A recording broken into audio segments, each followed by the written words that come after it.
Good morning. For my project, I'll be examining how the co-hosting of the 2002 World Cup affected the relationship between South Korea and Japan. This was the first World Cup ever co-hosted by two nations and offered a chance to show unity on a global stage. But instead of bringing the two countries closer, I argued it exposed deep historical and cultural tensions and helped fuel a nationalist backlash in Japan. Drawing on studies of traditional media, online forums, and nationalist reactions after the tournament, I examined how the World Cup gave momentum to existing anti Korean resentment in the early 2000s. I then traced how this resentment moved beyond online forums and mass media and helped bring nationalist rhetoric into mainstream culture and the public sphere. Before looking at the World Cup, it's important to understand the history between both countries. From 1910 to 1945, Japan ruled Korea as a colony, imposing policies meant to erase Korean culture and identity. Schools taught Japanese history, Korean names were replaced, and dissent was brutally suppressed. This left deep scars that still shape South Korea's view of Japan today. In 1965, Japan and South Korea signed the Treaty on Basic Relations to normalize diplomatic ties, and while Japan provided economic aid, they avoided direct wartime compensation. The deal was controversial, with many Koreans feeling as though it ignored historical justice. This unresolved resentment carried into future conflicts. These controversies over Japan's wartime history, such as the way Japan portrayed World War II in their textbooks, the comfort women, and ongoing disputes over the Dokdo/Takashima Islands, fueled anti Japanese sentiment in South Korea. These unresolved issues kept public opinion volatile well into the 2000s, setting the stage for deeper conflict during the World Cup. Initially, both countries submitted separate bids and were unwilling to co host. This led to heated debates between both countries, and to avoid any further conflict, FIFA ultimately forced a joint bid. This compromise only led to more disputes over how the tournament would be marketed, such as who would host the final match and whose name would come first, both of which revealed how fragile the so called unity really was. Following the announcement that they would co host the tournament, Prime Minister Hashimoto visited South Korea for a 2-day summit talk in June 1996 to discuss issues surrounding the tournament. Upon his arrival, he was confronted by some former comfort women and their supporters.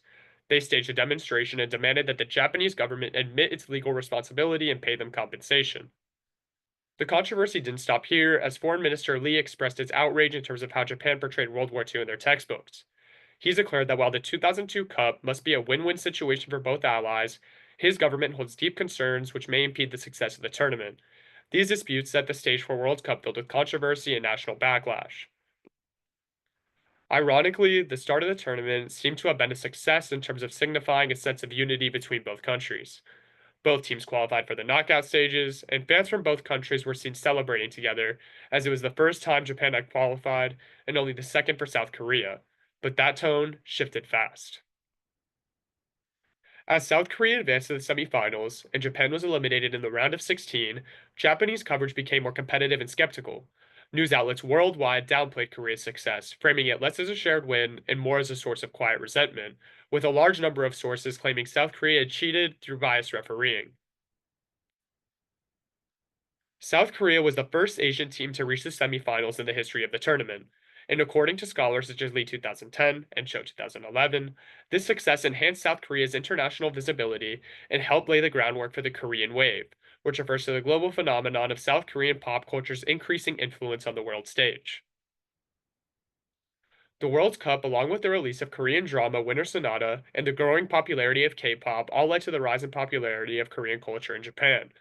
However, this was met with backlash from Japan's far right, and scholars such as Sakamoto and Allen 2007 argue that incidents like the World Cup contributed to the flourishing of anti Korean sentiment in online spaces such as 2 Channel. The World Cup hosting was seen by many Japanese nationalists as humiliating or frustrating because Japan had to share the stage with Korea. 2Channel provided an anonymous space for Japanese users to vent anti Korean opinions that would have been considered socially unacceptable in public. This created a receptive audience for anti Korean manga such as Kankan Ryu. Kankan Ryu translates a Hey Korea wave. It was released in 2005 and would go on to become a bestseller. The manga artist Yamano Sharan claims to have initiated the Hey Korean wave movement through his manga to counter the growing popularity of Korean culture in Japan. The first chapter suggests that political pressure and lobbying were involved in Korea's wins against Spain and Italy. The artist presents this idea as proof that Korea behaved dishonorably on the international stage. He uses this as a springboard to claim in later chapters that post war Korean resentment is irrational and historically unjustified. The popularity of this manga reflected an emerging network of nationalism that would later move from online spaces and traditional media to the public sphere. The Hankyorya Korean newspaper states that at the Square Ebora Hall in Tokyo on June 1st, 2013, Japanese far-right organizations including Zaitokukai had gathered for a meeting of the conservative groups active in Tokyo. The 3-hour gathering was a rare chance to hear the Japanese far-right express their opinions and hear about what started their movement. Although Zaitokukai had formed in 2006, members at this conference cited the 2002 World Cup as being symbolic of Japan's cultural decline. Yasuhiro Yagi, deputy chairman of Zaitokukai, described himself as part of Japan's net right wing, and stated that the tournament triggered the first major wave of Koreaphobia on internet forums, which laid the groundwork for later nationalist movements. To the world, the 2002 World Cup was a triumph of cooperation, two nations coming together on the global stage. But under that polished image, something else was building. Online backlash, cultural resentment, and quiet nationalism were already growing. The more unified things looked, the more fractured they really were in reality.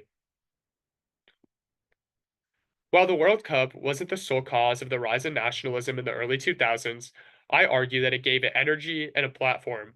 What began as online frustration quickly crossed into mainstream culture.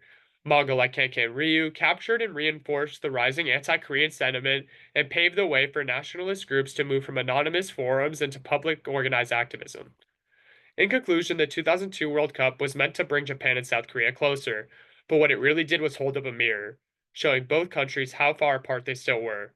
Reconciliation isn't about ceremonies or co hosting, it's about confronting the past honestly, and that work still hasn't been done. Thank you.